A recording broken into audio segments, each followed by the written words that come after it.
दोनों माँ बेटी बहुत मेहनती थी।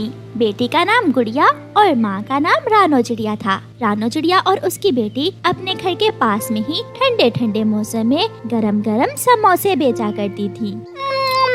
वाह वाह चिड़िया, ऐसे स्वादिष्ट समोसे और चटखारेदार चटनी कहीं से नहीं मिलेगी। क्या स्वाद है आपके पंखों में। मिठू भैया, ये चटनी बनाने की रेसिपी मेरी माँ ने मुझे बताई थी। समोसे खाने का असल स्वाद तो ऐसी चटनी से है। चिड़िया जितने भी समोसे बनाती वो हाथों हाथ बिक जाते और शाम को चिड़िया को अच्छा मुनाफा हो जाता। एक दिन गोरी कवि के घर उसकी माँ आ जाती है। गोरी बेटी, सुना है तुम्हारे जंगल में कोई चिड़िया समोसे बहुत स्वादिष्ट बनाती है। मुझे उस चिड़िया से एक समोसा तो ला कर दो। हाँ हाँ माँ, मैं अभी लेकर आती हूँ। गोरी कवि जल्दी से चिड़िया के पास जाती है। चिड़िया चिड़िया, मेरी माँ आई है, उसके लिए एक समोसा तो दे दो। गोरी बहन, 5 रुपए का है एक समोसा। चिड़िया बहन, मेरे पास अभी तो पैसे नहीं है, मैं बाद में दे जाऊंगी। ले जाएं गोरी बहन, आपकी माँ आई है, क्या कहेगी दूसरे जंगल जाकर कि मेरी बेटी से कोई उधार भी नहीं करता। चिड़िया तो बहुत आसानी से मान गई है। गोरी दिल में ऐसा सोचती है। चिड़िया गोरी कव्वी को एक समोसा दे देती है। गोरी वो समोसा लेकर अपने घर की तरफ आती है। गरम गरम समोसे की खुशबू से गोरी के मुंह से पानी टपक रहा था। वो रास्ते में ही एक पेड़ पर बैठ जाती है। ये समोसा मैं खा लेती हूँ और माँ के लिए चिड़िया से एक समोसा और मांग कर ले आऊंगी। गोरी कव्वी वो गरम गरम समोसा खा लेती है। ऐसा चटखारेदार समोसा, क्या बात है, सारी ठंड ही दूर हो गई। गोरी कव्वी फिर से वापस जाती है। बुलबुल बहन, ये ले, ये फ्री चटनी भी ले। इस चटनी के बिना समोसे का क्या स्वाद। गोरी भी पहुंच जाती है। चिड़िया चिड़िया, शुक्र है मैंने पहले ही देख लिया, वरना माँ के सामने मेरी बहुत बेइज्जती होती। ऐसा क्या हुआ है गोरी। चिड़िया, उस समोसे में से तो मक्खी निकली। मैंने माँ से आंख चुराकर वो समोसा बाहर फेंक दिया। मुझे एक समोसा और दे दो। गोरी बहन, ऐसा नहीं हो सकता, मगर तुम कहती हो तो मैं तुम्हारी बात मान लेती हूँ। फिर चिड़िया ज्यादा बहस किए बिना ही गोरी कव्वी को एक और समोसा दे देती है, जिसे लेकर गोरी कव्वी घर चली जाती है और प्लेट में समोसा रखकर अपनी माँ को दे देती है। सामने बैठा कालू कौवा कभी गोरी को और कभी समोसे को घूर घूर कर देखे जा रहा था। गोरी बेटी, सच में बात तो ठीक है, ये समोसे तो बहुत स्वादिष्ट हैं। मजा ही आ गया।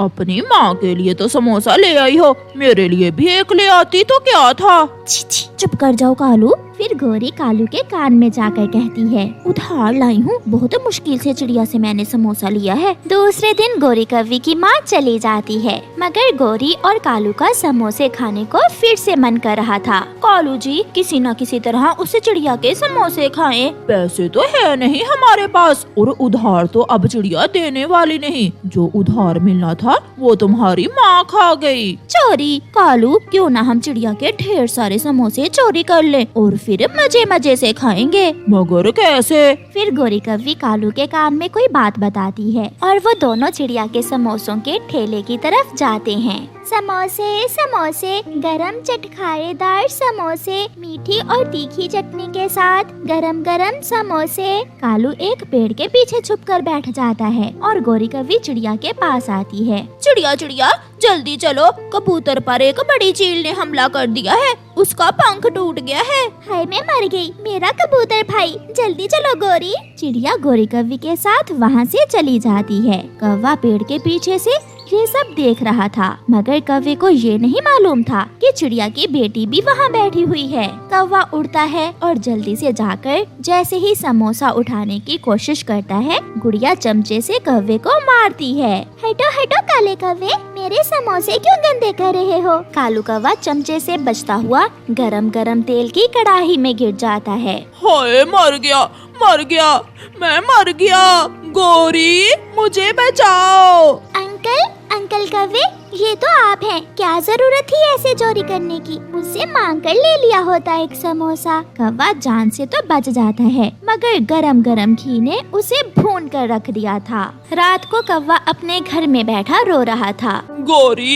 ये सब तुम्हारी वजह से हुआ है। समोसे खाने को मन तुम्हारा भी कर रहा था। वैसे कालू, तुम्हारे शरीर से चिकन पकोड़े की खुशबू आ रही है। अगर कहो तो थोड़ा सा नमक लगाकर एक टांग खा लूं तुम्हारी। ये सुनकर कालू हंसने लगता है। ऐसे गोरी के किए की सजा भी कालू को मिलती है। प्यारे दोस्तों, इस कहानी को लाइक करना बिल्कुल मत भूलना। आपका धन्यवाद। मम्मा, बहुत ठंड लग रही है। आप मुझे रजाई कब ला कर देंगी? आप चिंता न करें मेरी बेटी, कल मुझे मालकिन से पैसे मिलेंगे और मैं आपके लिए गरम रजाई ले आऊंगी। मगर मम्मा, अगर कल आप मेरे लिए रजाई ना लेकर आई तो मैं आपसे बात नहीं करूंगी। मुझे रोज बहुत ठंड लगती है। फिर वो माँ बेटी हर रोज की तरह बिना गरम लहाफ ओढ़े ही सो जाती हैं। मम्मा चिड़िया अपनी बेटी को गरम रखने के लिए उसे अपने सीने पर लिटा लेती है। दूसरे दिन जब मम्मा चिड़िया गोरी कव्वी के घर काम करने जाती है तो उससे कहती है, मालकिन, मेरी छोटी सी बच्ची को बहुत ठंड लगती है। आप मुझे कुछ पैसे दे दें, मुझे अपनी बेटी के लिए रजाई लेकर जाना है। अभी महीना पूरा होने में 20 दिन बाकी हैं और तुम अभी से पैसे मांग रही हो। इन काम वालियों के ये बहाने होते हैं। कुछ पैसे एडवांस लिए और दूसरी जगह काम पर चली जाती हैं। मैं सच कह रही हूँ मालकिन। चुप करके अपना काम करो, वरना जाओ, मैं कोई दूसरी काम वाली रख लूंगी। नहीं नहीं मालकिन। फिर मम्मा चिड़िया अपने काम पर लग जाती है। जब मम्मा चिड़िया घर वापस जाती तो रात होने वाली होती। हरियाली, अगर मुझे चाय के बर्तन धोने के लिए कोई काम वाली मिल जाए तो मेरा धंधा और भी बढ़ सकता है। गुजरती हुई मम्मा चिड़िया मिट्ठू की बात सुनकर वहाँ आ जाती है। साहिब, मैं धो दिया करूँगी आपके बर्तन। मैं दिन में कौवों के घर काम करती हूँ और इस समय घर जाते हुए मैं आपके बर्तन धो जाया करूँगी। बहुत अच्छे, मैं आपको इस काम के अच्छे पैसे दूंगा। फिर चिड़िया तोते के बर्तन धोती है। मम्मा अभी तक नहीं लौट कर आई। शायद मम्मा मेरे लिए गरम रजाई लेकर ही घर लौटेंगी। मगर मम्मा चिड़िया तो बिना रजाई लिए ही घर आ जाती हैं। अपनी मम्मा के पास कुछ भी ना देखकर गुड़िया रोने लग जाती है। आज फिर मुझे ठंड में मरना होगा। इससे अच्छा है कि मैं मर ही जाऊं। सबके पास गर्म रजाई है और मेरी मम्मा मुझे एक रजाई भी नहीं लेकर दे सकती।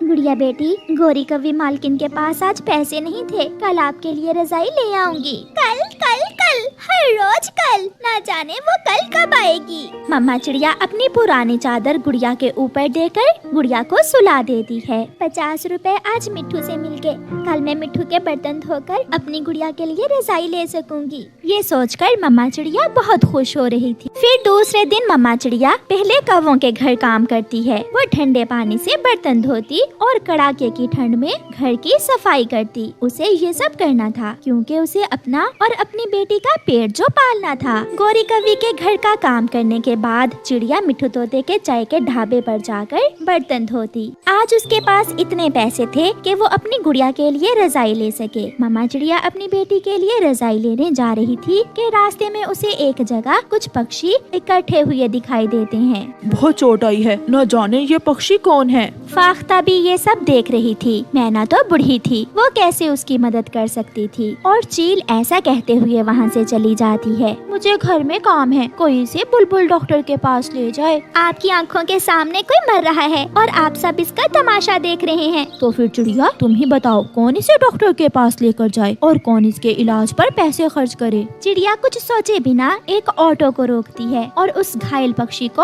ऑटो में लिटाती है। इसे बुलबुल डॉक्टर के पास ले जाएं। फिर चिड़िया उसे बुलबुल डॉक्टर के पास ले जाती है। 100 रुपए लगेगा इसके इलाज पर, वो कौन देगा। मम्मा चिड़िया के पास वही 100 रुपए था जिससे वो अपनी बेटी के लिए गरम रजाई लेने जा रही थी। मगर मम्मा चिड़िया वो पैसे बुलबुल को दे देती है। ये ले, ये रहे पैसे, आप इसका इलाज करें। मैं घर जा रही हूँ, मेरी बेटी घर में अकेली है। आज पहली बार घर जाते समय मम्मा चिड़िया अपनी बेटी से डर रही थी क्योंकि आज फिर वो अपनी बेटी के लिए रजाई न ले सकी थी। मगर मम्मा चिड़िया जब घर जाती है तो गुड़िया पहले ही सो चुकी थी। ऊपर वाला भी कैसे कैसे परीक्षा लेता है। कोई इतना भी गरीब ना हो कि अपनी बेटी को गरम बिस्तर भी न लेकर दे सके। उनके घर के दरवाजे पर दस्तक होती है। मुझे बुलबुल ने बताया है आपके घर का पता। आपका बहुत बहुत धन्यवाद, आपने मेरी जान बचाई। ये कुछ पैसे हैं, ये आप रख लें। नहीं नहीं, मुझे इन पैसों की जरूरत नहीं है। ये मेरी खुशी है, आप रख लें। और मेरे पास ऑटो में 2 गरम बिस्तर भी हैं, वो भी मैं आपके लिए लाया हूँ। मुझे सब मालूम हो गया है कि जो पैसे आपने मेरे इलाज के लिए दिए थे उनसे आप अपनी बेटी के लिए गरम रजाई लेने जा रही थी। फिर फिर मम्मा चिड़िया वो सब ले लेती है क्योंकि ये ऊपर वाले की तरफ से उसकी मदद का एक बहाना था। प्यारे दोस्तों, इस कहानी को लाइक करना बिल्कुल मत भूलना। आपका धन्यवाद।